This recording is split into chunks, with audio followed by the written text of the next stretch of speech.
Zerocool Podcast, welcome on out. Memorial Day weekend. A couple of things I want to remind you about before we get started. If you have not yet checked it out, go over to Mixcloud.com. Jägermeister Behind the Shot Mix. I released the April mix. The theme was diversity. It's still up there. Take a listen. Getting in the shower, pre-gaming before you go out this upcoming weekend. If you're out grilling with some friends, throw it on.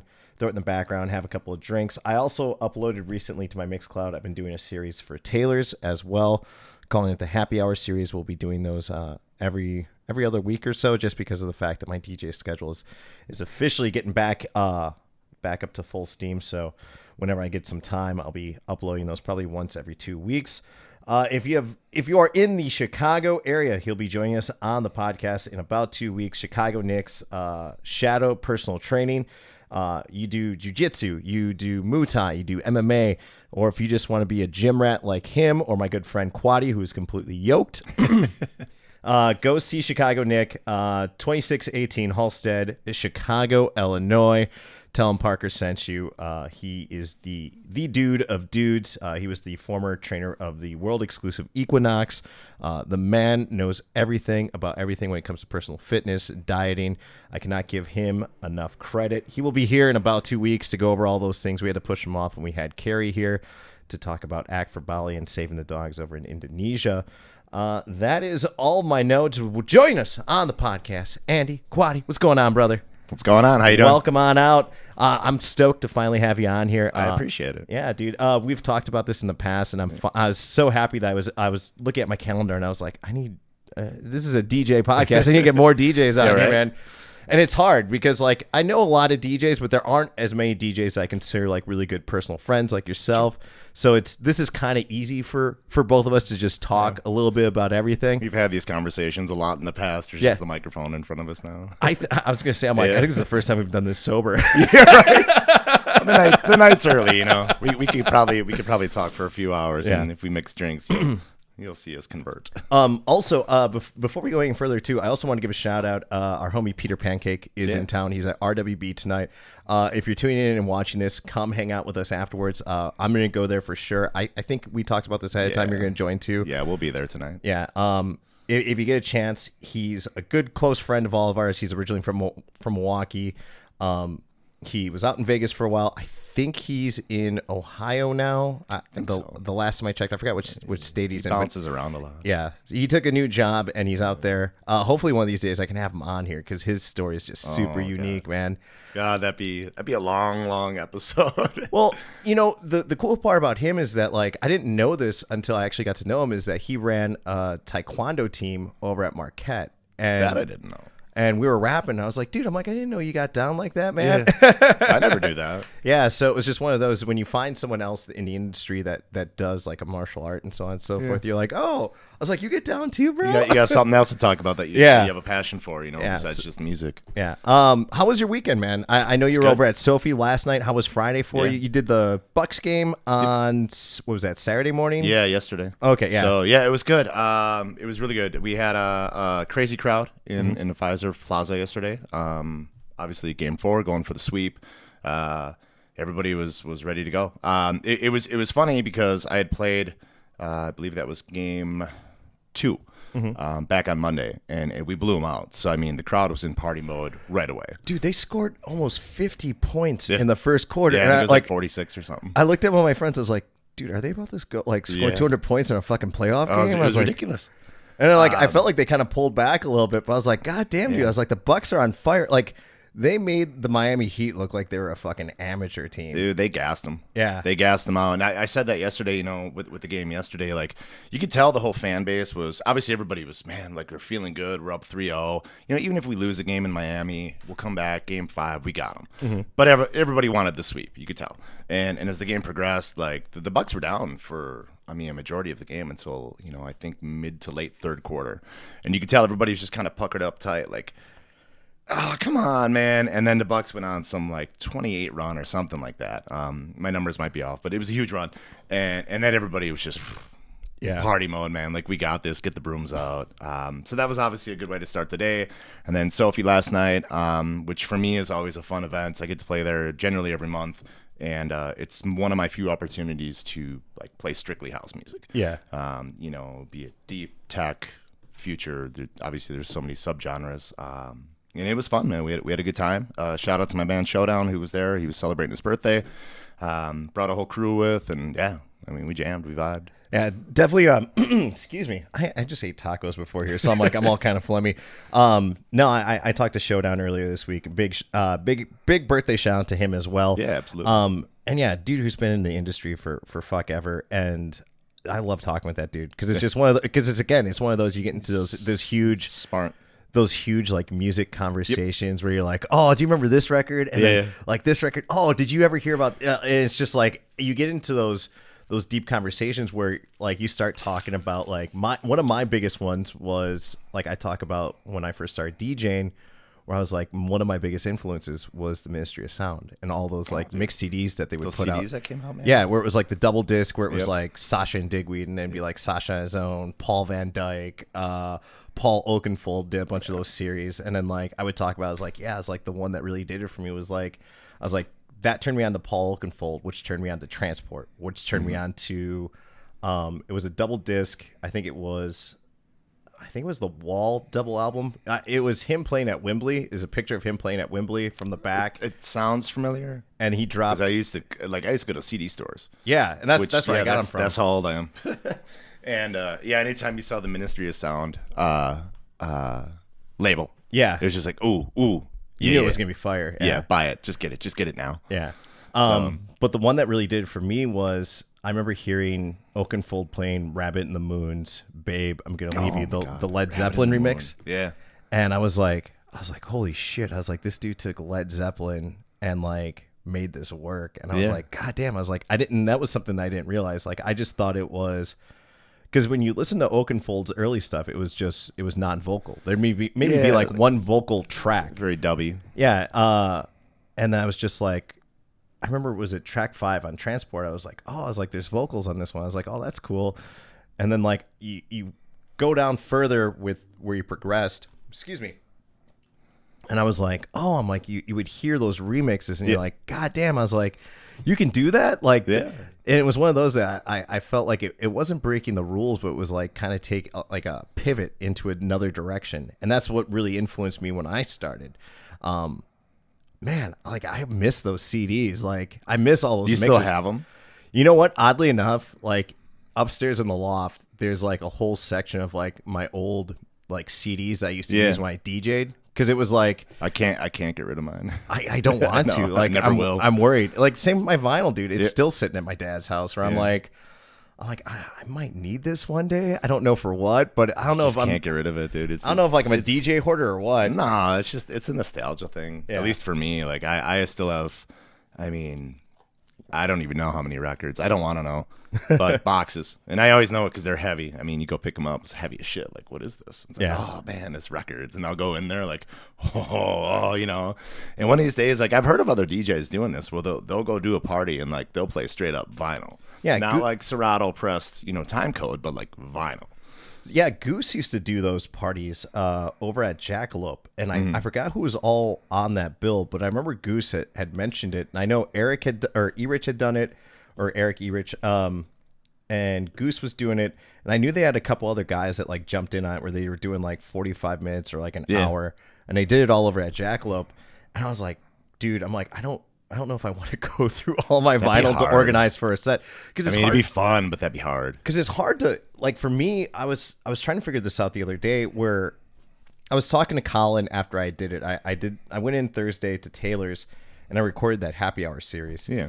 And we were talking about it after the fact, and he's like, dude, it sounded really good. Like, you kind of went all over the board. And I was like, yeah, I had a lot of fun with it. Mm-hmm. But, like, I'll do an outline. Like, I did an outline of, like, 30 tracks, 40 tracks that I wanted to play. And I think I played the first 11 and then like just hit the ground running from there where it's like, I can see myself doing that with Serato. Yeah. And if I do that with like vinyl, like I can't do that where it's like you pick out 60 pieces of vinyl for a set that you want to throw and you're like, oh, I want to go here. And you're like, oh, fuck, I can't. Yeah, and that's, I mean, from a DJ industry, I think that's why Serato kind of stepped the game up so much, when you think about how we used to play. And I mean, you were, you're an OG. You were there when we did vinyl and when we did CDs and burned them off, and like that was a whole different world. I used to be sitting there like, oh man, like I got 40 seconds left in my song, and I'm like, oh shit, what CD do I grab? And quick, God, go, load, and you'd burn them, and then sometimes like, oh, I can't load, like shit, what do I do? I launched so many CDs out of my DJ booth that window. Dude, like frisbees, man. I used to do that all the time. I would just get raged out and just be like, bah! You'd see a CD go whipping through the crowd. Yeah, if a CD wouldn't load, or you look at it and it was all scratched up, that's gone. Whatever, throw it out. I thankfully I always had I always did doubles of everything, because of the fact that like whenever I would record a new one, like you would do that before. I don't know if you did the same thing. Like my whole ritual was, I would download stuff that I wanted for that weekend. Yeah. I'd print everything out, and I would burn the CD, and I'd highlight like what I thought were like complete fire tracks, and like I'd have stuff that was on there where like I'd have like old school stuff on there. So like one track would be new, another one would be like an old one that I thought would kind of work in my night, so on and so forth. And then I would burn it twice in case that there was something on there that I wanted to play and I couldn't play it because it was only on one disc. No, I did that too. It used to irritate the fuck out of me where I'd be like, okay, oh, it's on the same disc. I'm like, yeah. Like, oh, what do I do? Yeah, no, I did that too. And I remember I would sit there a lot of times, like, especially for the weekends, like Thursday, Friday, even like Friday, like early evening, I'd be sitting there ripping CDs. Yeah. Like, all right, and printing off the list. And I'm like, yeah, I'm ready to go. Like, let's do this, and then bring them down. It sucked though if you had a bad disc. I used to hate that. Like, drove me nuts. Yeah, even I had somewhere like you'd burn them fresh and you get in there and like it wouldn't work. Oh, yeah, dude. That was the most irritating part, where it'd be like, you'd be like, oh, my CD drive, like the burner's starting to go and stuff like that. Yeah, I mean, went through a lot of that stuff. That, broken needles, et cetera, et cetera. The best was Cut Up was always the best. Or Cut Up and Tim were always Dion and Cut Up were always the best at like trying to get, like, if a needle was screwing up, like they'd be like 10 seconds, be like, they'd hear it and he'd be like, bro, be right there. And you like, Dion would come up and you'd pull out a pocket knife and he'd be like just put it together. Yeah, put it right back together and be like, boom, you're golden, bro. And I'm like, you're such a ninja. Right? Like, how'd you do that, man? What the hell? What amazing qualities you have. Yeah. Speaking of DJing, how did you exactly get started with DJing? How did I get started? Yeah. Ooh, how much time we got? Dude, we got all night. By the way, shout out to the homie Kate, aka DJ Germ. She is our guest producer today. The mad genius Randon, he is at the TV studio today running the news. I believe he's gained his full-time position over there. I'm super stoked for him, but I don't know if he's still going to be able to still do the podcast and have time for it now that he's all big time. They offered him that big money, and I'm like, yo, I get it, man. They saw the work you did on here. You're welcome, bro. Look at man, Parker's just making people get jobs, making them get signed. You should be like an agent. No. I should be like a job fair. be like, you want to get big? Do the podcast. Yeah, right. Oh man. But all right, going back to what we're saying. Yeah. Boy, I'll try to give you a shortened version. So I grew up outside Milwaukee, out in the suburbs, and we used to come downtown. This is a long time ago. I won't say how long, but long enough. Mm-hmm. And we used to go to like some clubs that had nights where it was teenagers, like teen night. And we would go, and it was me and a group of friends, and every week we'd come down religiously. And my friends would always be like, dancing on girls, getting phone numbers, things like that.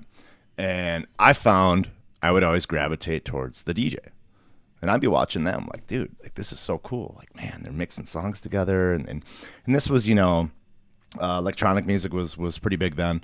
Not that it isn't now. Obviously, it's a staple in the industry. But it was big. It was new to me, and it captivated me. And then from there, I just bought turntables. I drove out to Audio Depot in Madison.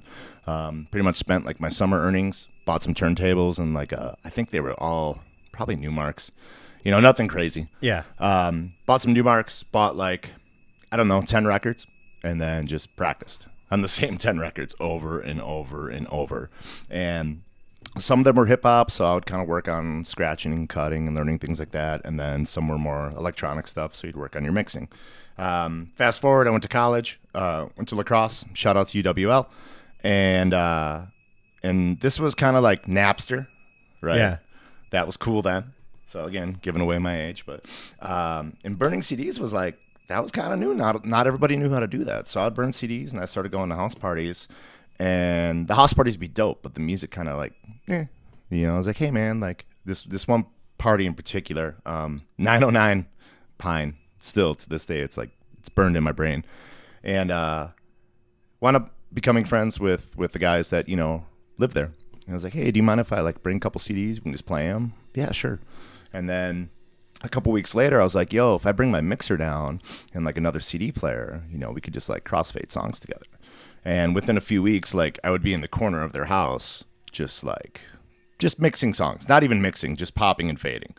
And I thought it was great. Like I got to hang out. I got a house cup, right? So anytime my beer was half empty, Quadi needs a drink, fill him up. Yeah. Right. Then I got a microphone and I'd start talking. I'm a freshman in college. I'm single.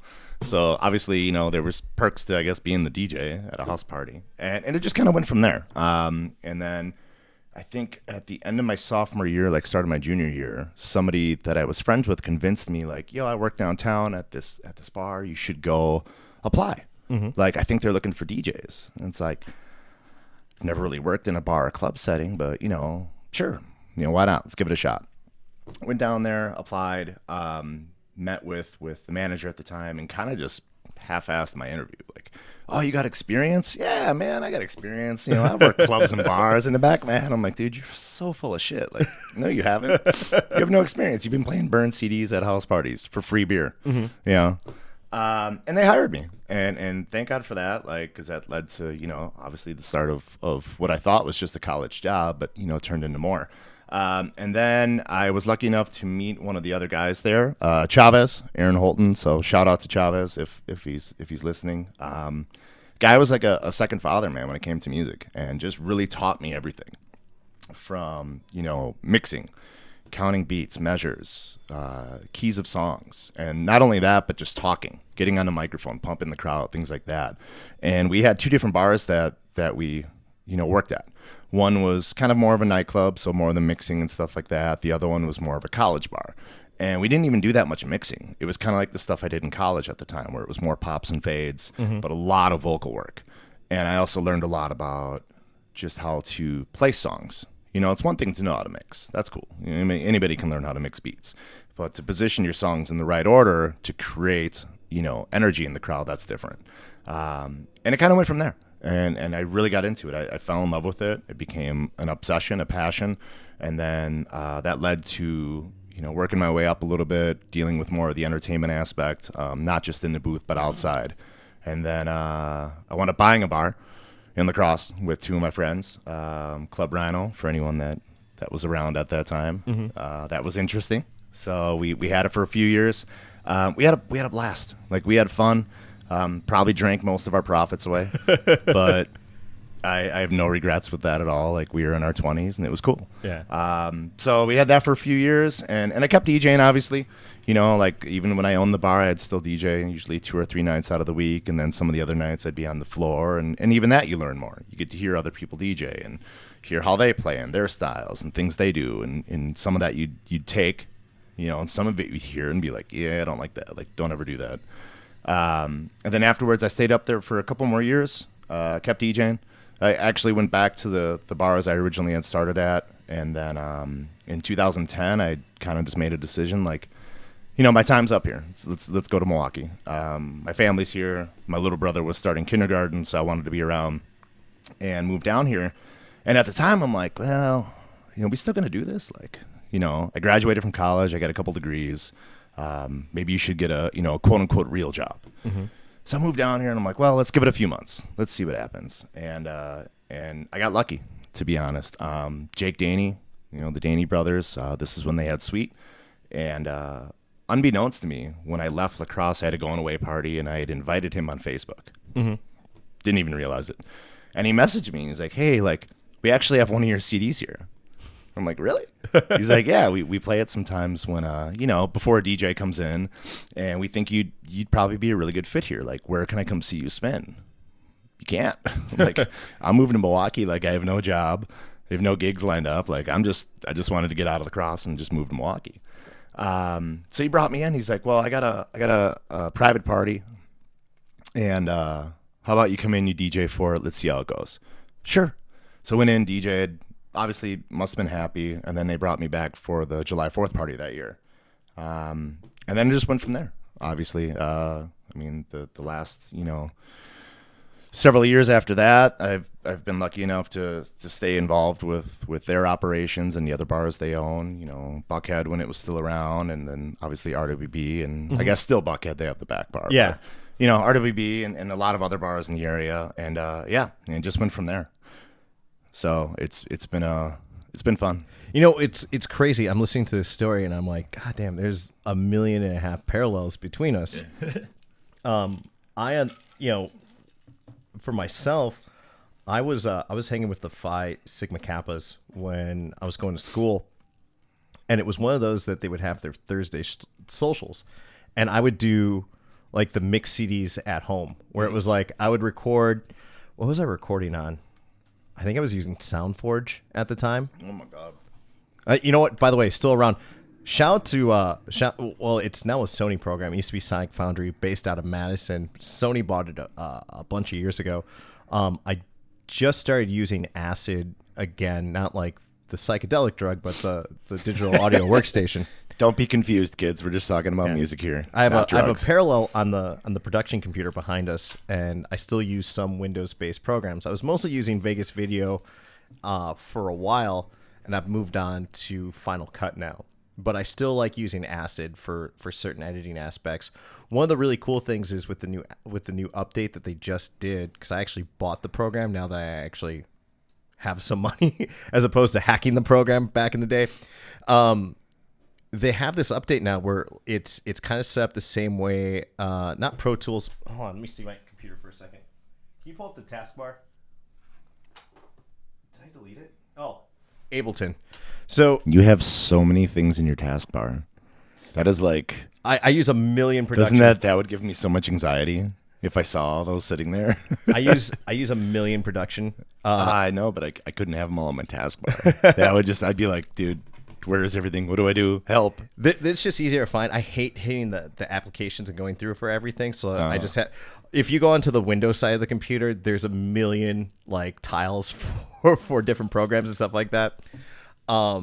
But the same way Ableton's set up and has like splice and stuff like that, Acid has it built in, but it's built into the front screen. So like on the right side of it, if you're like, you want old school 808 beats, it's right there. If you want this, that'd be cool. I'll show it to you afterwards. It's amazing. Yeah. If you guys do production out there and you haven't used Acid in a while, buy the program. I think it's like $130. And That's not even that bad. And the new update that they have on it is just absolutely amazing. I was toying around with it the other day. I had to do some editing for that happy hour mix, and I screwed up in the middle of it, and I was like, we'll fix it in post. Yeah, I was gonna say I remember back in the day we used to do that, record a mix, and you'd like screw up halfway through. It's like shit. Yeah, you gotta start over. Like start all over. Yeah. And that half hour of where you going into where you screwed up is so boring because you're like. Yeah.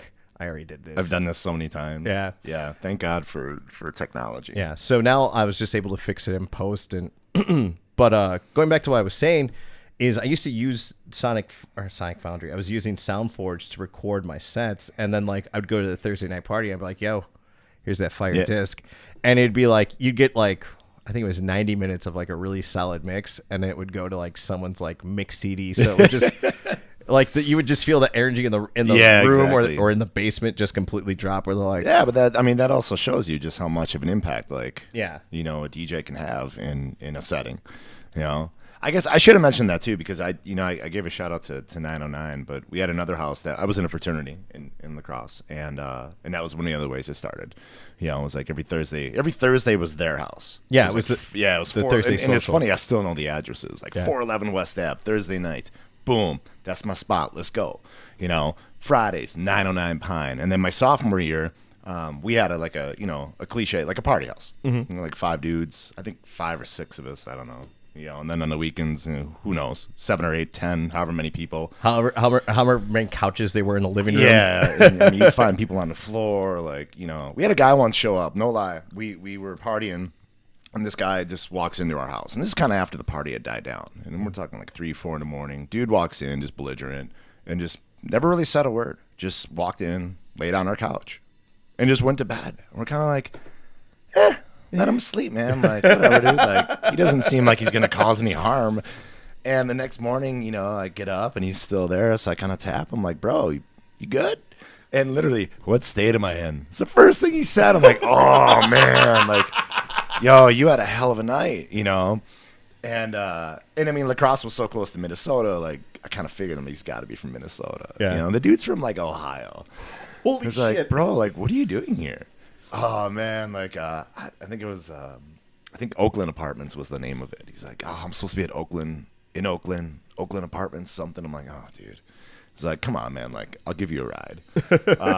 Yeah, we had a big party house, and it was cool. Like, I should have talked about this before, but we used to have a basement. Obviously, everybody goes down there, $5 at the door, get your red Solo cup. We'd have like 4 half barrels. We had a shot bar, dollar shots.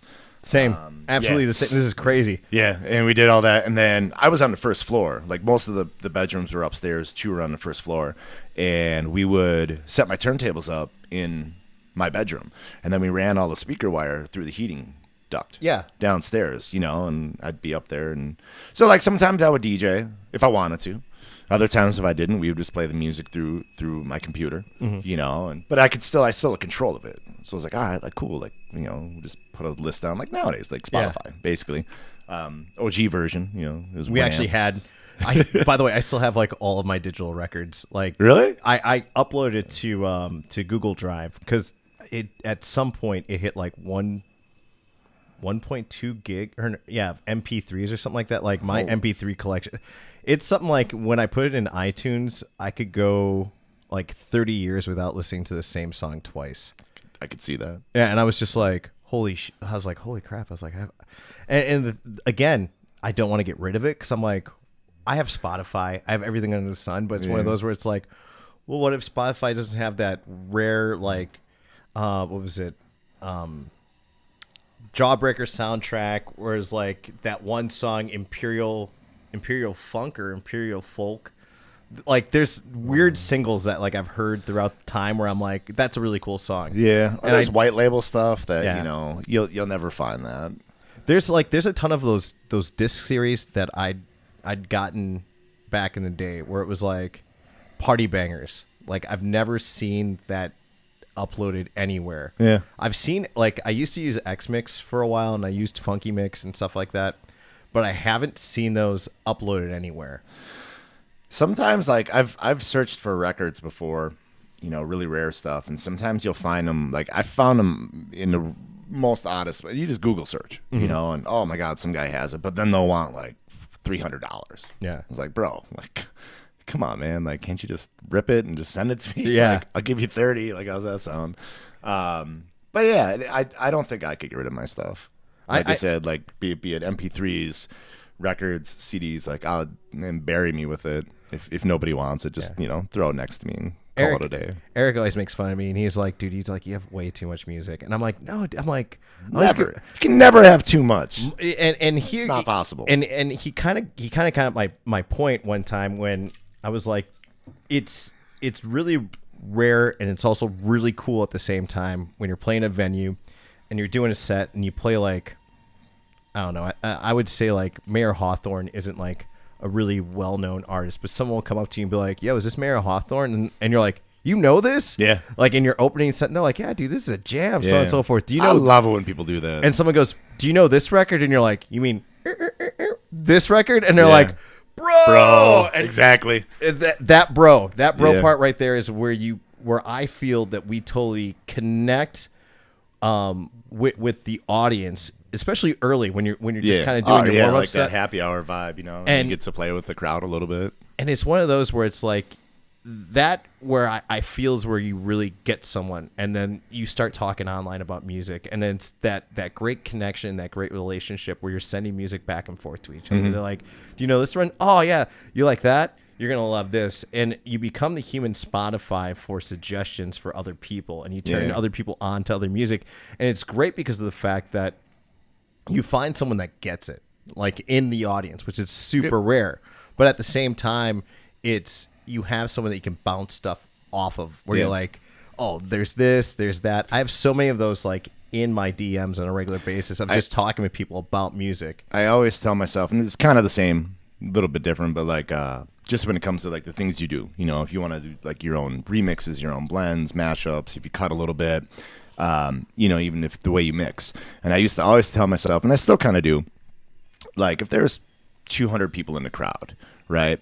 A lot of those people are not so much always as concerned with what you do. They just want to hear their song. They want to dance. They want to have fun. That's cool. Like, to each their own. But I always think to myself, like, there's 5, 10 people out there, and they know exactly what you're doing. They know how to DJ, or at least the basics. They know what you know. Impress them. And those are the people every night that I'm like, I want those 5 or 10 people to come up to me and be like, bro, like, track selection, style, skill, you killed it. I like that philosophy. I really do. I never really thought of it that way. It's a great perspective. It's always kind of, it's one of those things, like sometimes you need motivators, and not just what we do. I mean, just in life in general, like you need motivators, things that kind of just give you a little push, you know, a little boost. And that's one of the things I've always thought of. It's like, I want those people to be impressed.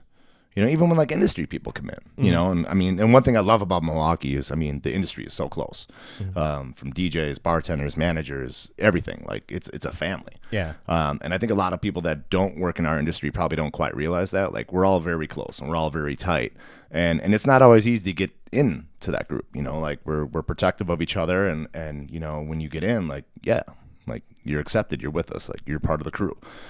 Even the people that we barely know. I mean, some of the people were. Like, I know you work at, you know, so-and-so bar. I don't remember your name, but you know what? We cool. Yeah. Because we're in the industry. And it's like, even those people come in, though. It's like, yeah, like, I want you to be impressed. I want you to have a good time.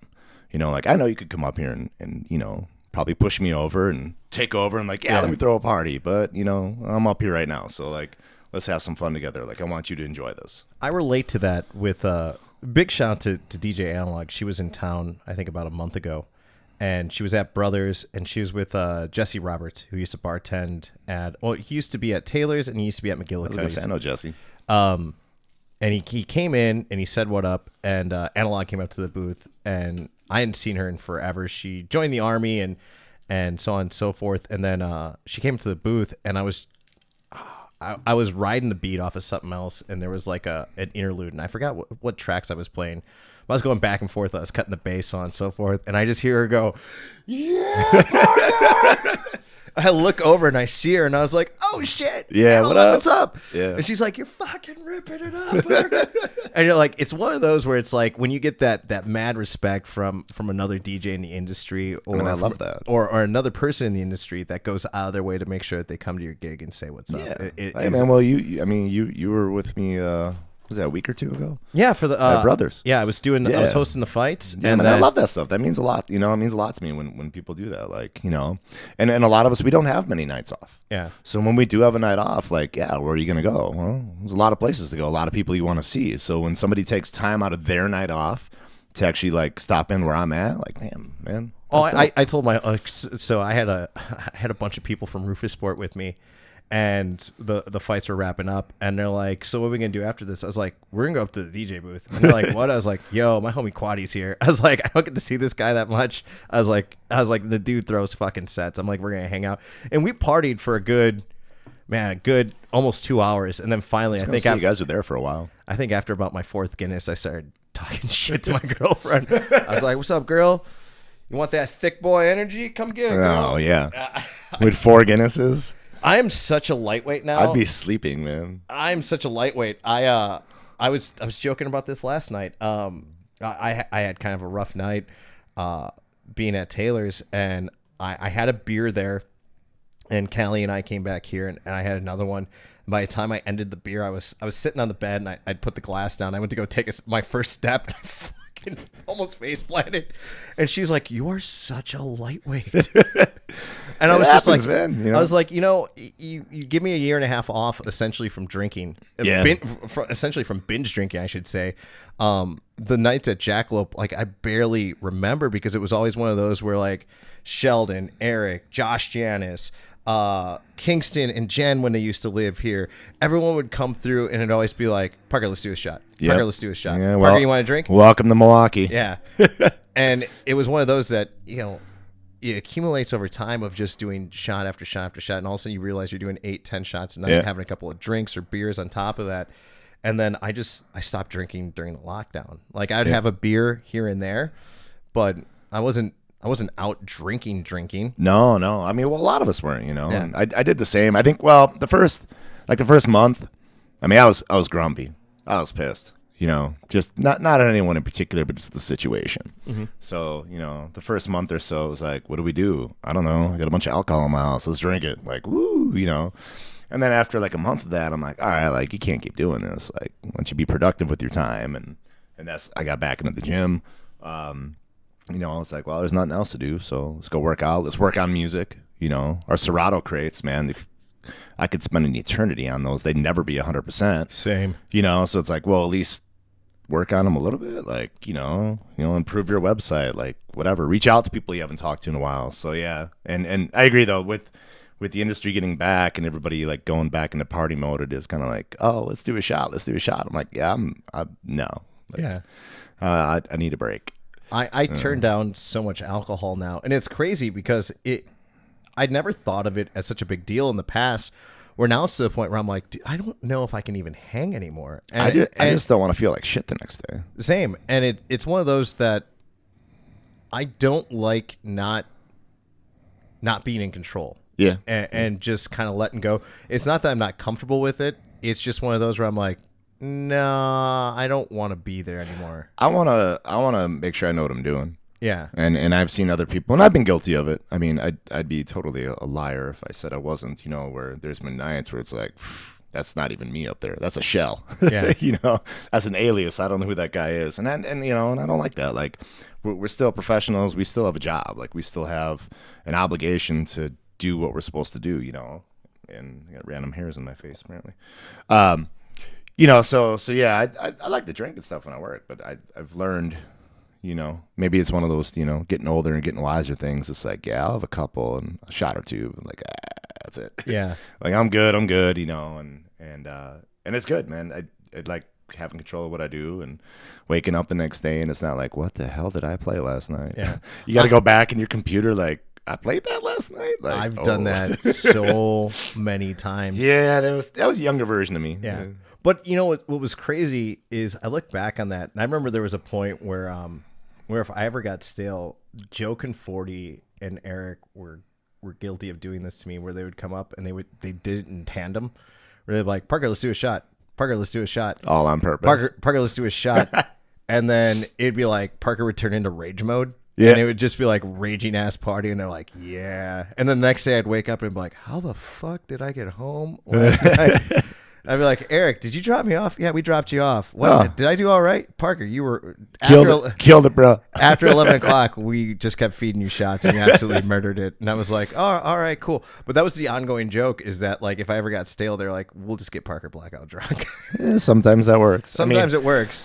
Yeah, I mean, hey, like I said, I've had plenty of nights like that where, bro, you killed it last night. I did, huh? Yeah. Thanks. What did I do? What's really cool now is that being able to accomplish that and have a complete recollection of it, and being able to spot certain things where you're like, okay, I need to get out of this. I need to go to this. Yep. Okay, here's where the room's at. Okay, let's push this a little bit further. Let's see what I can do. What can I get away with? Yeah. I want to do like something off the wall. Like I think I'd play like Panic at the Disco or something like that. We used to call those left turns. Yeah. Which never made sense to me because it was like left turn. I don't get it. Like, is this a racing thing? Because all turns are left turns. I never understood where that came from. But when I was like the way I was taught, yeah, we're gonna do a left turn. We're gonna do something off the wall. Left turn. I'm like, I don't get it. But I'm like, all right, whatever, dude. Like, let's roll with it. So E and I always called them what the fuck tracks. Yeah, that's probably a much more accurate description. And than a left turn. It was always one of those where it was, we were trying to get out of something, and we wanted to get out of one direction, move to another one, but we didn't want to just do that stop and go, like the stop and crash. Yeah. Where it was like, okay, well, let's play Jimmy Eats World, and Scotty doesn't know. Oh my God. Which still freaks me out. Still slaps, man. What freaks me out is when I've dropped that and I see like 22-year-old kids just start raging, and I'm like, that movie's as old as you are. Dude, man, it's crazy. I mean, at least for me, COVID kind of messed things up a little bit, obviously, but the last couple of years in general, seeing the songs that are, I guess to them, classics. Mm-hmm. I mean, like, for lack of a better term, like, these are classic hits for them. You know, these are songs, and I'm like, damn, I remember when this came out, bro. Like, you know, and I see them all raging out to it. It's like a lot of that mid 2000s, early 2000s. Sean Kingston, Flow Rider. Of course, now I'm gonna draw a blank, but you know what I mean. Stacy's Mom. Yeah. You know, if you go rock style, you know, they'll eat that stuff up, or Third Eye Blind, or Lit, or et cetera, et cetera. It was crazy when I first started playing again. Callie had shown up to a couple of my gigs, and it's the same thing where you drop something from the 90s.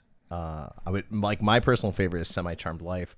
That's a jam. And you can cut it, and you can have the crowd sing along to it, and it's all that rock concert feel, which for me is just, I just get rock hard when I hear that. I'm like that like rock star moment. Do you go from 6 to midnight? Yeah, 6 to midnight. But it's that rock star moment where you can have fun with the crowd like that. And I remember her looking over at me, and she goes, "They know this?" And I was like, "They know this, and they're singing it back to you." Yeah. And that's the crazy part.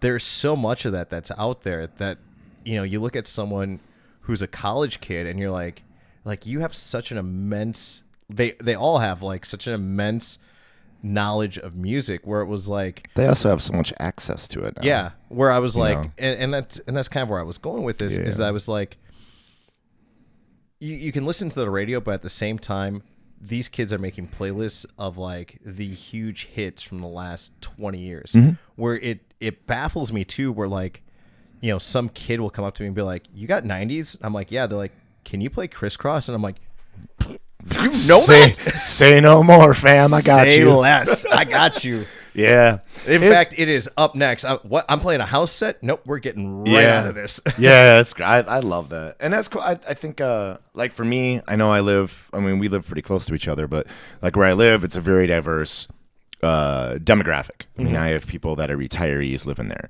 You know, I have people that are, you know, in their, I guess, 30s, you know, our age. And then I have kids that live there that are in college, you know, and MSOE is right down the block, and Marquette, and et cetera.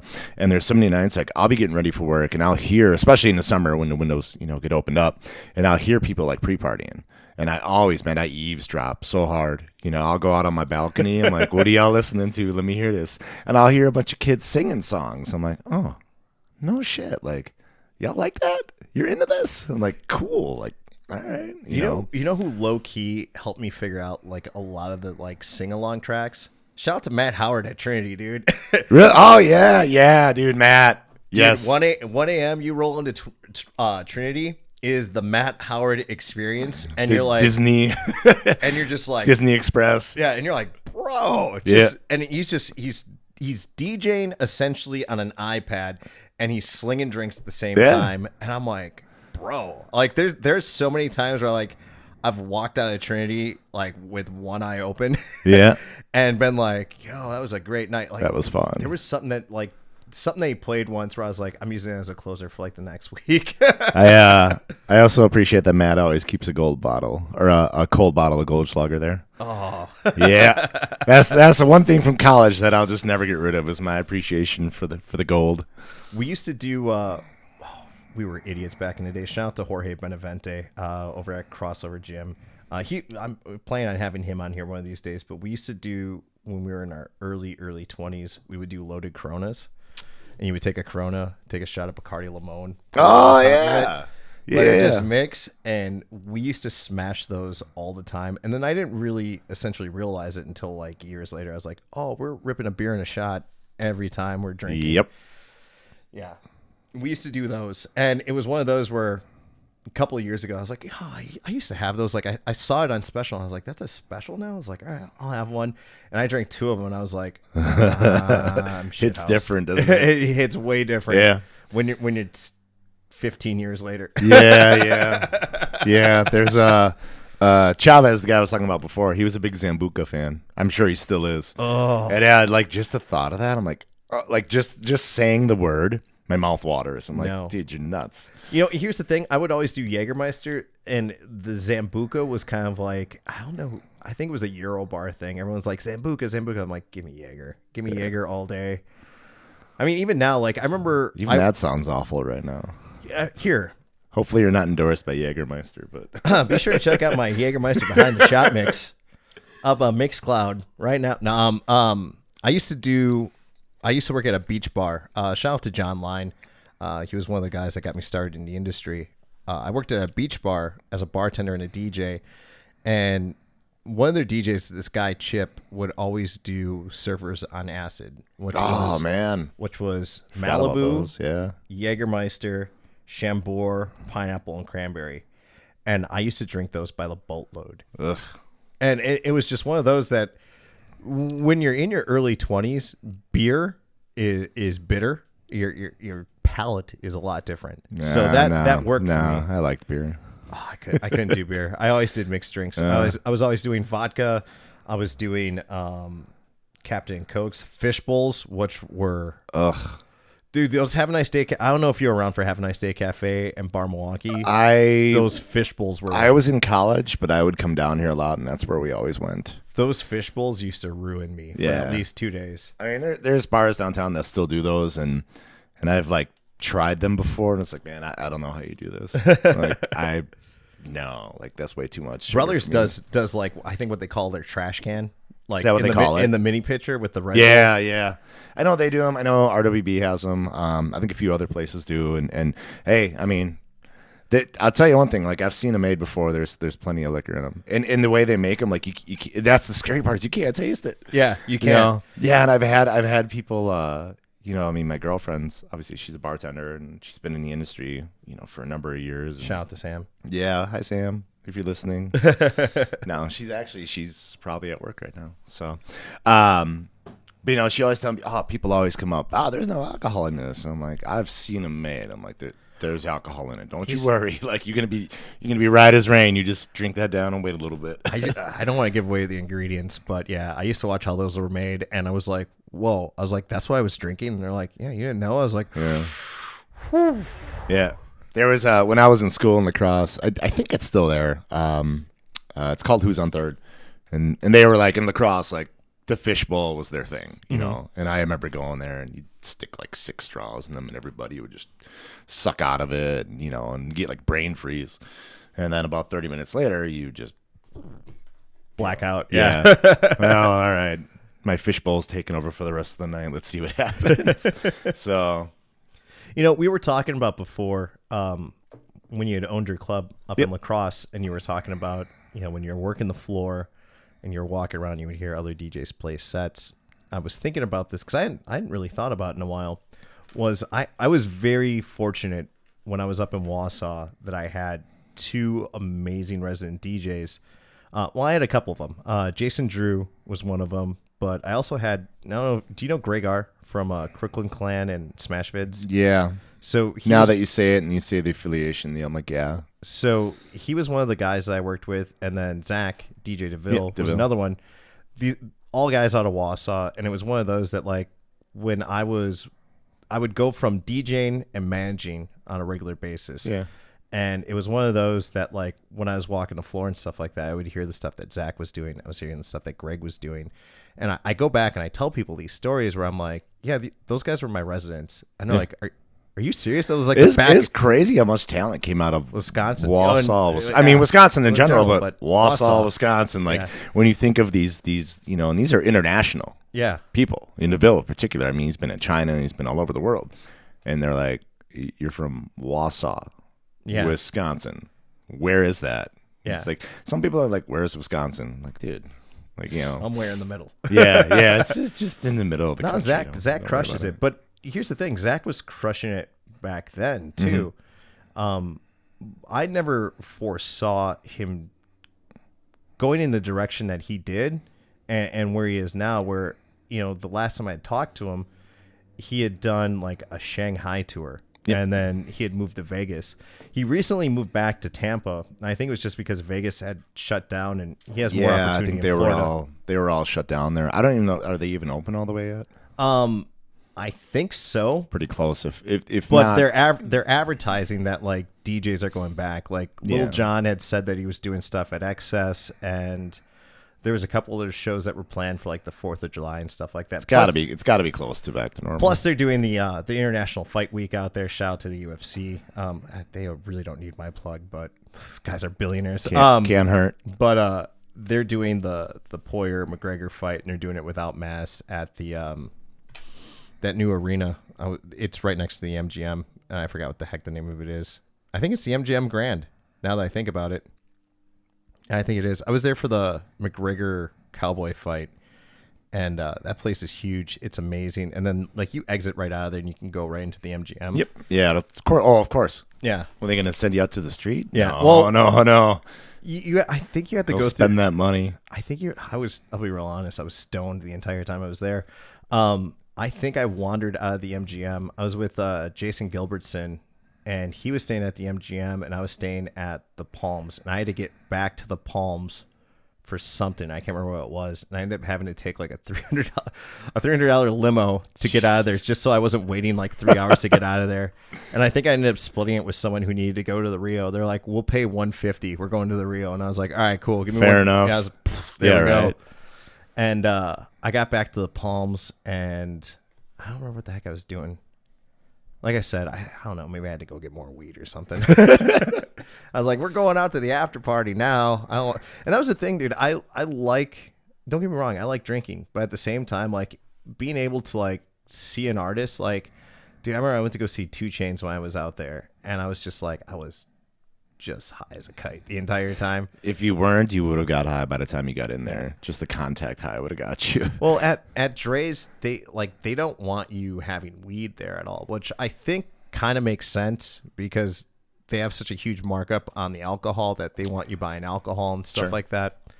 But I think if you really want to experience something like that, like, dude, you gotta be high to see 2 Chainz. I mean, it's just good times. Like, I remember I used to see Oakenfold out there when he had his residency at the Palms or at Rain, and I was like, well, we need to get lit before we go in and see this. And then it was like you get like a drink or two just to sip on and just watch him. But it was such a great experience because they had that truss that would drop down. At one point, they would have fire shooting out of it. They would have, like, it'd be snowing inside the venue that would be coming out of that thing.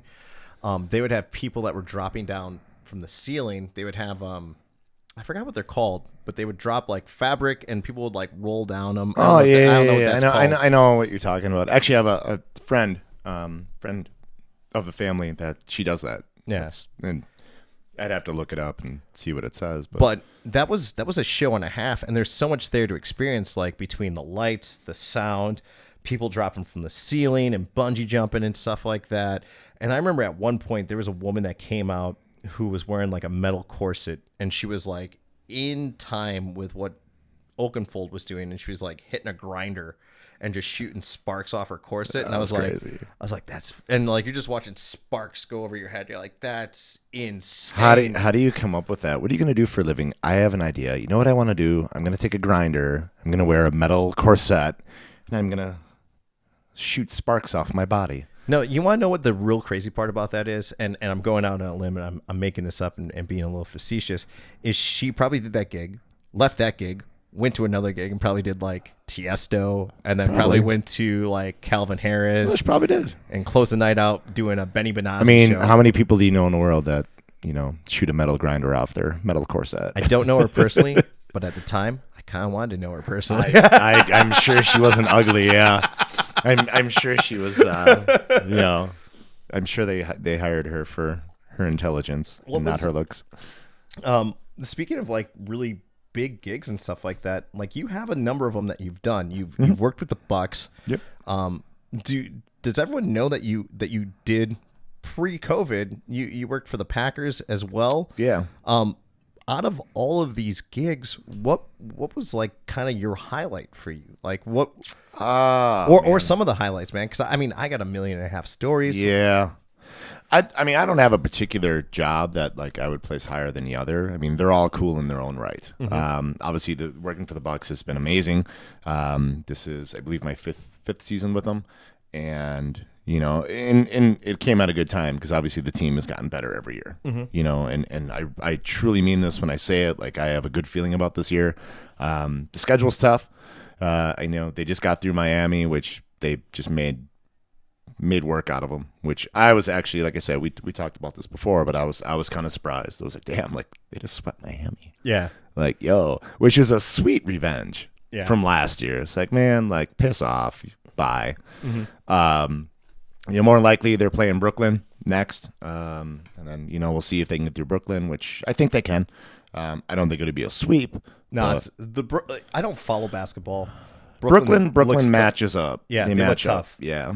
They match up better with Milwaukee, and then, you know, likely, and again, you never know, but likely then they would go to Philly, and then, you know, if they can get through Philly, then we're in the finals. But I mean, that's obviously been cool, you know, from an overall aspect, and I think, you know, I guess a wow factor when you tell people like the things you do, obviously, you know, oh, cool, you work at this club, that bar, this place. Oh, you work for the Bucks. Ooh, you know, their eyes light up a little bit, especially if they're a sports fan. You know, because then I get a million questions. Oh, have you met so-and-so? Have you met this person, that person? And it's like, I mean, kind of like, Giannis fist bumped me once. Like, does that count? He came up to me at a private event that we were doing for them, and you know, he said hi to me and gave me a fist bump. And I'm like, woo! You know, I met Aaron Rodgers in the tunnel when he was still with Danica. You know, but it wasn't like I met him. Like I was walking in the tunnel and I'm like, that's Aaron Rodgers next to me. So I just kind of like is in cliche, like little dorky boy, like fanboy. Hi, Aaron. What's up? Okay. You know, and then walked away. Dude, I would have fucked with him. I've been like, Danica Patrick? I'm a huge fan. Just totally ignored him. Yeah. Who's your boyfriend? Yeah, right. God, he would have set him off. Yeah, don't do that. Like, he probably would have boycotted the whole Bucks season. No, I'm not coming back here. The way he's been acting lately, he might. Yeah. I mean, I kind of understand a little bit from his side of things. Like, they really did kind of do him wrong the way they've treated him. But still, man, like, you're under contract. Like, do your job. This is what you're paid to do. Do it. So we'll see. I think he'll come back, but obviously, yeah, the Bucks, the Packers. You know, I grew up as a kid. Football was big. I wasn't quite as big of a basketball fan as I was a football fan. You know, I do remember as a kid, like, you know, my dad would take me every time the Bulls were in town. You know, as I was getting older, like Jordan was still kind of the heyday of his career, but that was the dude. That was Jordan, man. That was, in my opinion, that's still the GOAT. You know, like, I ain't gonna talk about LeBron. No, I agree with you. Yeah, I ain't got nothing good to say about him. I can sum it up pretty quickly. There's a couple of things that I've always said. Number one, you want to know what makes you great is when you bring up the people around you. Yeah. He made the people around him play better because he set such a high bar for everyone around him. Was he a dick? Yeah. Yeah, well, greats. They usually are. Yeah. And you know what? There's usually something to learn. Like, there was for basketball, we can say that. Like, there was an article I read recently where it was a center back for a soccer team he played for United, and he was getting an earful from Gary Neville, who was a fullback for Manchester at the time. And he was like, that's the easy pass when you pass off to the side. He goes, you play at Manchester now. You go up the middle to make a play. And it's one of those that Gary Neville was being a dick. Michael Jordan was being a dick, but he made the people around him better. The other side of that is that Jordan on a regular basis made you think that he wasn't injured, he wasn't sick. Where I've kind of seen where LeBron is, oh, I'm hurt, I'm this, I'm that. He's soft. And that's, but it's also, in my opinion, but it's a different era of basketball. That's true. Yeah, you know, the game when we were growing up was a more physical game. Where now it's like they're concerned. These are guys with multi-million-dollar contracts where they're trying to protect their assets. And I get that, but at the same time, it's kind of made them a little pussyfooted, you know? I mean, it is what it is. So, but yes, I mean, to tie back into what you were saying, 'cause I'm going off on a whole different tangent. Oh, we'll do this all day. No, I do that a lot. Yeah. But yeah, I mean, the Bucks and the Packers thing has been awesome. You know, I've been lucky enough from a corporate standpoint. I've played a lot of corporate events and worked for, you know, Nordstrom, MAC Cosmetics, Victoria's Secret, which, boy, if you want to talk about an awkward gig, go DJ at Victoria's Secret one day. I was sitting there DJing at Victoria's Secret. People are picking out panties and lingerie, and here's just me in the corner like, what do I do with my eyes? Where do I put them? Like, what do I, you know, like, I don't want to watch you pick out lingerie. I mean, it's cool, like, you know, but I don't. Depending on my status, I just would have been like, that'll look great on you. Yeah, right. Here's my number. You're more of a red. You're more of a red. Put that purple one away. Yes, I mean, the cool thing is, like, with what I've done, and you know, and I'm sure you can agree with this, and I'm sure you understand, like, it's taken us all over the place. I've done some. I worked for Reebok, and I did their Spartan series for a brief amount of time. But I mean, I got to travel. I went down to Atlanta. I DJ'd inside of AT&T Stadium, you know, in Dallas. Like, I have a picture of me on the 50-yard line in Dallas, you know, where the big star is, with a Packers jersey, flipping off the star. You know, my boss was pissed. But it was like, yeah, I'll take a yelling at for this. Like, I'm not missing this. You know, like, how many times am I ever going to be in here? Mm-hmm. You know, I DJ'd inside Dodger Stadium. I DJ'd inside Miller Park. Like, and those are cool things that, you know, without these other opportunities, like, I never would have had. And I'm beyond grateful for them. And I don't say this stuff to, like, I'm not trying to brag or like boost an ego or anything, but it's just one of those things where it's like I'm sharing some of the cool stuff I've been able to do. Because sometimes I'll get friends like, you know, especially like high school friends or whoever.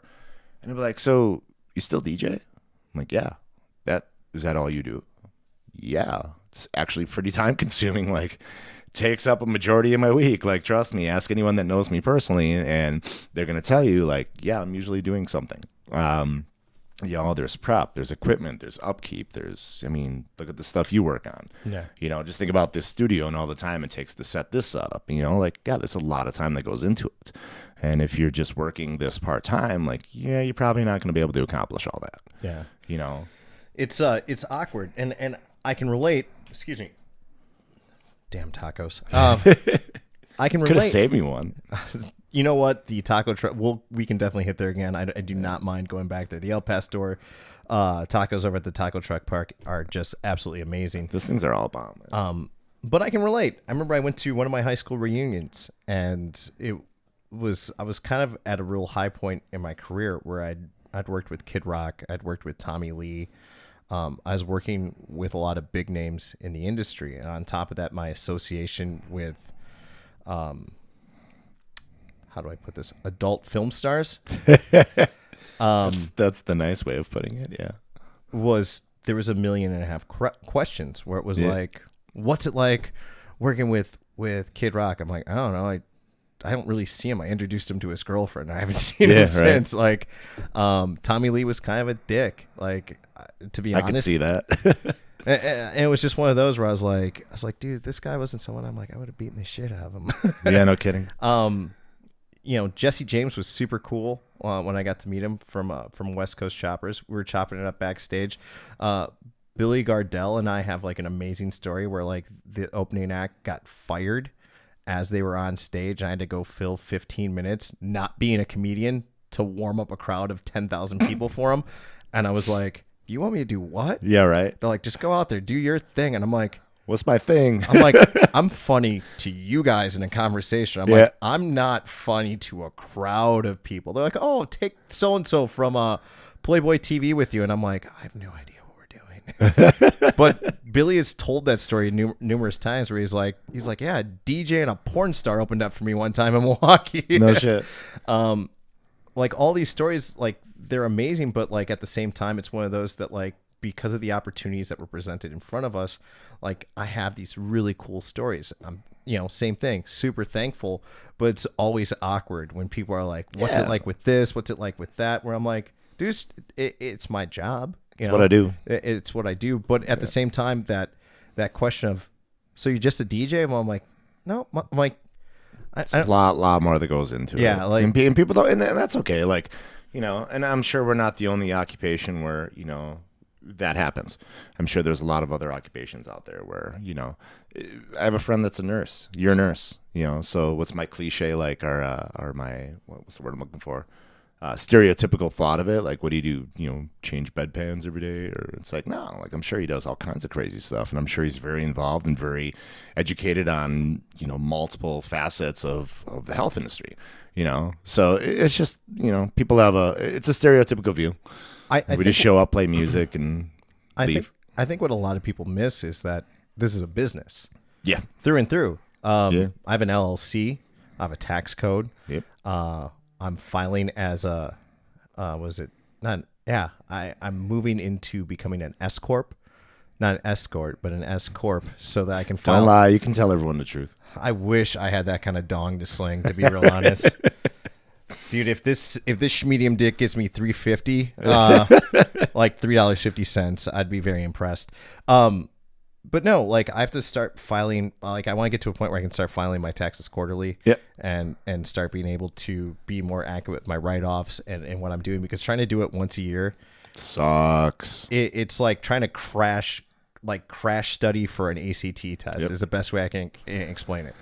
Yeah, it's tough, and like any other business owner would tell you, there's write-offs, and you got to keep your books and your mileage, and so on and so forth. And on the plus, like, hey, if you do go to a bar, right? And entertainment expense, absolutely, market research, baby. Every single one of them. You bought a bottle of whatever Kettle One. Hey, market research, man. I print out my my bank statements every month, and I highlight everything on there that's potentially a write-off.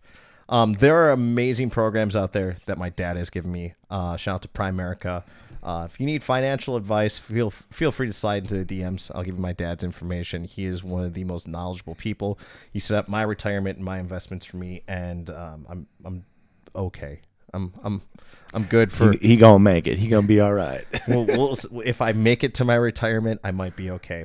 But there's so much advice that I had out there from him, and there's so many programs that are out there for you, where it's like you can take a photo of your receipt and it goes right into a folder cloud. I didn't even realize my dog was still in here. Yeah, she's under the table. But yeah, you can take the receipts and it literally just puts it in a folder, and it's like month by month by month, and you go and it can read everything and tells you what it is, like what the total is. And I'm like, holy crap. I was like, the stuff that we have today in comparison to 10 years ago is amazing, and it makes it so much easier for yourself, especially as a business that we are, to write all this stuff off. I used to just do it all on Excel. Oh, really? I used to just hand type it all in, and then at the end of the year I'd print it off and just run through it all, and it's like, man, there's got to be a better method to this. Like, you got the extra credit in school on it. But it sucked. Yeah. It was just like tax season, or at least when taxes were due, it was like, just don't talk to me for like 4 days. Yeah, I'm just gonna go lock myself in a room and just I'll see you in a bit. It's a pain, but like I said, I'm trying to figure this out where I can do it quarterly now for myself. And like I said, if anyone wants advice out there, Papa Parker is the best dude in the world to talk to. Papa Parker. My dad, Papa Parker, best dude in the world. Where the hell were we going with this initially? We were talking about different gigs and stuff like that. Yeah. Dang, we were talking Bucks. Oh, I remember what we were saying. I was talking about different gigs and stuff like that. But yeah, it's hard to explain to people that, as much as, because they see you in a bar, they see that you're entertainment, and I don't think that people put two and two together. That the bar side of it is one thing, but the other side of it too is that, like, I do special events, I do weddings, and it's funny because I don't think anyone, until you've had a wedding, I don't think anyone gets what a wedding DJ is. That it's that makes or breaks your reception. Oh yeah, absolutely. And I think like every event, the goals are a little bit different. So like when it comes to nightclubs and bars, like obviously I want people there. I want to fill the bar up. I want people dancing. That's pretty easy to figure out. But like when it comes to nightclubs and bars, like I still want the bar to make money. Exactly. So if I got like 200 people out there dancing and their drinks are empty, we ain't making money. Exactly. And if we ain't making money, we ain't succeeding. Like just like you said, just like what we do, it's a business. They want to make money. They need registers to ring. So when it comes to nightclubs and bars and I see a dance floor and I see empty drinks, well, I want those people to get a drink.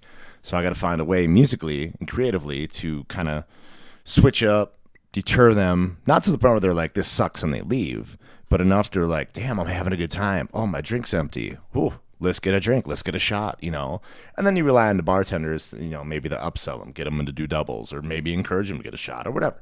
But ultimately, like, it is a business, so you get them to make money. When it comes to, the Bucks and the Packers, that's strictly an entertainment aspect. And I could talk for hours about, the way it differs and the things they do from in-game material and, when to play certain songs. And there's just like a bar, just like you save stuff for your peak set. Mm-hmm. Same thing with the sports stuff. You have songs and things that we save for peak moments. I'm not going to come out and play, Aoki's Turbulence in the first quarter. Mm-hmm. Like, that doesn't make any sense. It's like 5-3.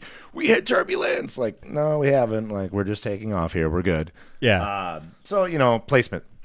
When it comes to weddings, like, my biggest thing, the reason I even got into weddings, because I had such a cliche, awful opinion of wedding DJs. Same. Because they suck. I mean, let's just be honest. Like, most of them suck. I've been to too many weddings where it's like, bro, I went to a wedding a couple years ago where they played the couple's first songs, the wrong song. It's like, how do you mess that up? Like, how? Yeah. How? You have like 5 important songs that you really need to nail throughout the evening. First dance, if they have parent dances, what else? That's it. Yeah. And you mess that up. I'm like, damn, like you suck.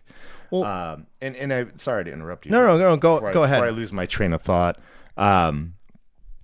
But I went to like, I hit that age just like you were, friends are getting married and you go into weddings and you're hanging out and you're watching them and you're at the wedding and it's the same 50 songs and they play them in the same almost order and they play the whole thing and it's like, God, this is boring. And then I kind of would be at weddings and be like, yo, like, why doesn't somebody take kind of the nightclub and bar aspect? Like, we don't have to play the whole song. We don't have to start out by playing all these oldies. Mm-hmm. Like, we can come swinging with some new stuff. Let's get the wedding party out there. People are going to be like, oh, this is going to be a fun wedding. And then you can kind of branch off and, all right, go different directions. And that was kind of the mentality I took with that. And I always tell couples, I'm like, especially when it comes to like the financials of it, because weddings aren't cheap. I mean, they're not cheap. And don't get me wrong, like, if I do a wedding, like I charge a decent amount. And I expect to get that amount. Like, I have so much equipment involved, and most weddings, and you can attest to this, that's like a 15-hour day at least. Day of. Not to mention all the prep work. Yeah, the prep work. I mean, it's like a full-time job just for your wedding. And how I always tell people, I'm like, so think about your wedding like day of and break down all the money you spent and percentage it. Like, oh, we spent, X amount on our venue and our food and my dress and the DJ and whatever else. And then think about it a year later, 5 years later, 10 years later. Do you think anybody in 5 years is going to be talking about your dinner? No, they don't give a shit. Damn, that chicken was the bomb, bro. Remember that chicken we had back in 2016? That was so good. I can't stop thinking about it. Nobody cares. As long as they don't get sick, But if they dance their ass off and the whole crowd was partying, they'll talk about that. You bring up an amazingly valid point there. Shout out to John Haas, Johnny Blue. Johnny, man. I didn't say this before. So when I was talking about like the teen clubs I went to, in high school. He used to work at the Attic back in the day. I didn't realize. We just found this out. We've been friends since I moved here because I see him at Taylor's all the time and Sophie. And this was like, I don't know, late last year. We just happened to kick it on a Wednesday. And we realized, I'm like, bro, it was Metropolis. Oh, okay. And I'm like, bro, you DJ'd at Metropolis? He's like, yeah. I'm like, oh my God, like you're the dude that I like worshipped. You're the guy that I used to follow around and be like, man, I want to be like him. And we just never knew after all these years. So yeah, it's funny you bring him up. I'm like, damn. I'm gonna scoot back to this for 1 second. I'm gonna go into a story about John. He asked him and Heather had asked me to do their wedding because I played Taylor so much and they were there when they were dating so much. And one of the things that him and I and anyone that was ever at his wedding talk about is they're like, you're the DJ? They're like, we had so much fun. Yeah. Like, I have a video of like Deontay doing the Carlton to B-52s. And it was because of the fact that like, I think John's mother-in-law had asked, and he's like, Parker, he's like, I know I said I wouldn't request anything, but it's the mother-in-law. I was like, say less. I got you, brother. Yeah. But yeah, he goes, years later, that's the biggest thing that still sticks out. Two things. One, him serenading his wife, me playing that party. And he goes, dude, he's like, I couldn't ask for anything better. He goes, the night was perfect through and through. He's like, the music for dinner was perfect. He goes, and as soon as you started doing your thing, it was absolutely amazing. And it's 4 years later, and it's still the thing that he talks about me the most. Yeah, talks to me about the most is about how great that party was. You bring up an amazingly valid point. Now, scooting back onto John once again, we have always talked about like gigs that we've always wanted to play. One of them that I've always wanted to do, and they've never called me back for this.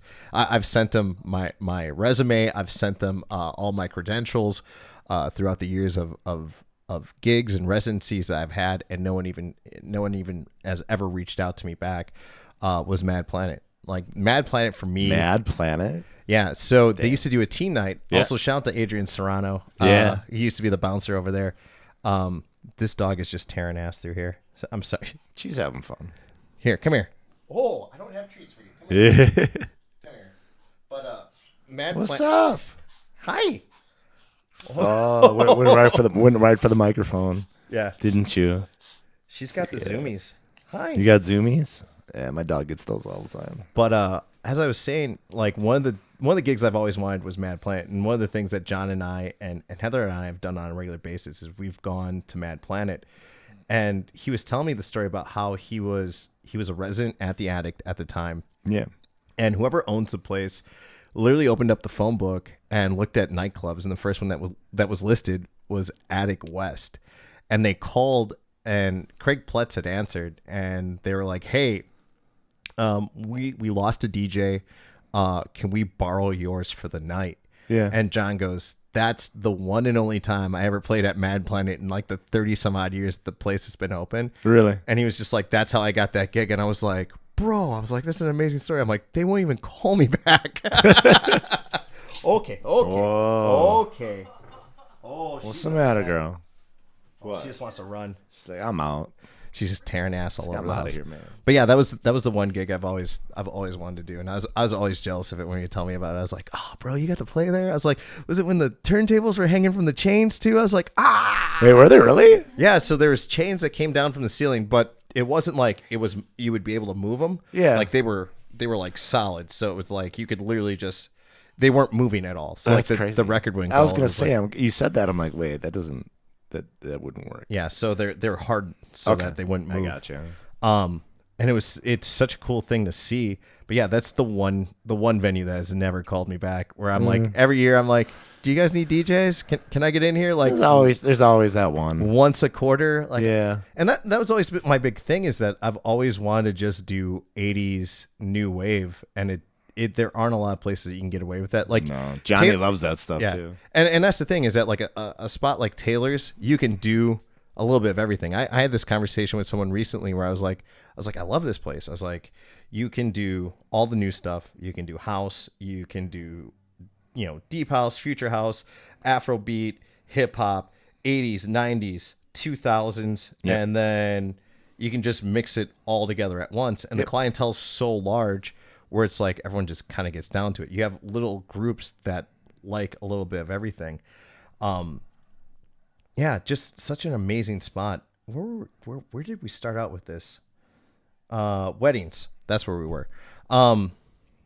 There's something else I was going to say about weddings, and I forgot what the heck it was now. I apologize. I go all over the board. Super ADD, but no. Shiny red ball. What? Where? Wait, what? There's a puppy? Yeah. Let me ask you something. We were talking about you DJing for the Packers. Yeah. What, like, outside of meeting like Danica Patrick, or at least seeing Dana and Aaron Rodgers, like, what was some of the big highlights for you? Well, I mean, number two, like, what do you look forward to? I don't know if you're still gonna be doing this or not. Like, it's to be determined. So obviously last year with COVID, I mean, it was shot. I had played the year prior. That was my first year, and I felt it went really well. It was a learning experience. Every game we took kind of a different approach musically and just kind of figuring things out. And as we progressed, like, we made progress. And when it concluded, the last game I played, if you want to hear a story, this is probably one of the better ones. The last game I played was the playoff game against Seattle. So again, this is not this past year or the year before.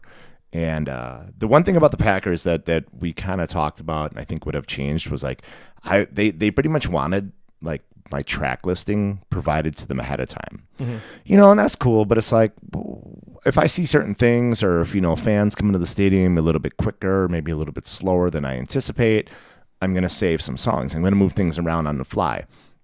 So I kind of talked to him about that a little bit. Like, I understand why you want to see this, and it was my first year with them, so play by the rules and just do what you're supposed to do. But Russell Wilson was warming up. Seattle, Russell. And it just clicked in my head. I'm like, dude, that's right. Like, Sierra got a kid with Future, Russell Wilson warming up. So I deviated my whole plan, and I just started dropping every Future song I had. Just back to back to back to back to back, and it's just Russell out there in the field. And I'm like, this is great. Like, I don't know if anyone's catching this or not, but I'm like, in my opinion, I'm trolling his ass so hard. And I don't know, And as it's happening, like, my phone starts beeping, and I'm looking at my phone, and it's like retweet. People are like tweeting my name, and it's getting retweeted, and it kind of went viral. Somebody's like, bro, whoever's dropping all these Future tracks at Lambeau right now, you're a genius, just a genius. And at the same time, I it's hard playing there because I got my headphones and I use in-ears like you have, but I also have a headset on. So I got a headset on, and that's, people from upstairs are talking to me, and then I got my in-ears, and I'm trying to mix, and then I'm trying to hear, my booth monitor. So it's a lot of stuff going on. And one of my bosses, kind of chirped in like, this isn't what's on the list. I said, I know, like, I made a change.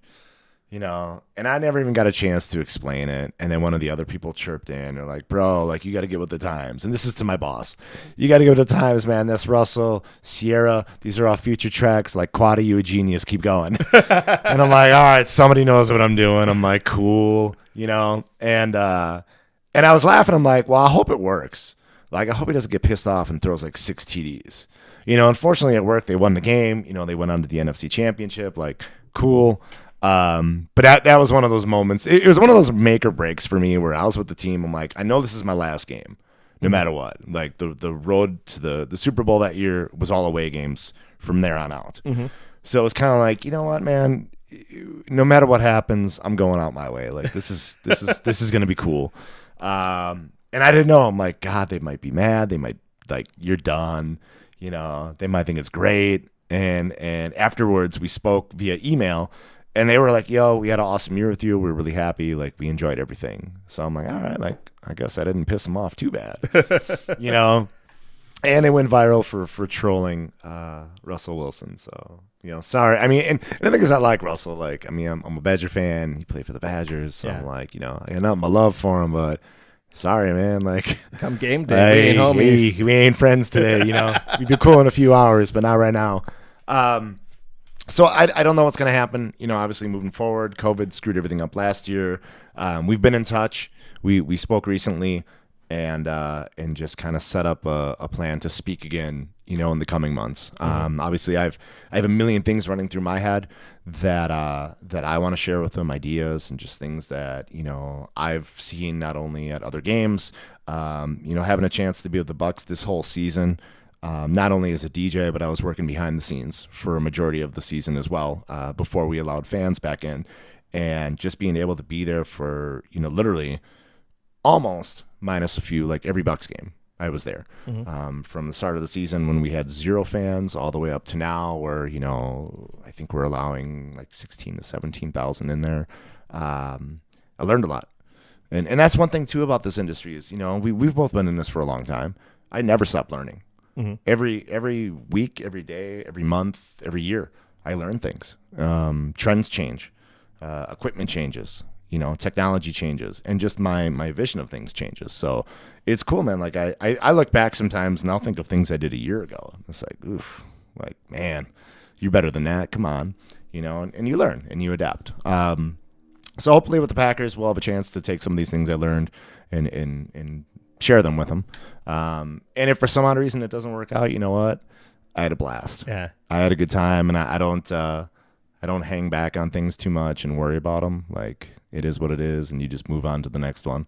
And I trolled Russell Wilson's ass. So I always got that for me in the back of my that's a W. That's bag a W bag of memories. Yeah, that was a fun one. I think I touched on everything I wanted to touch on.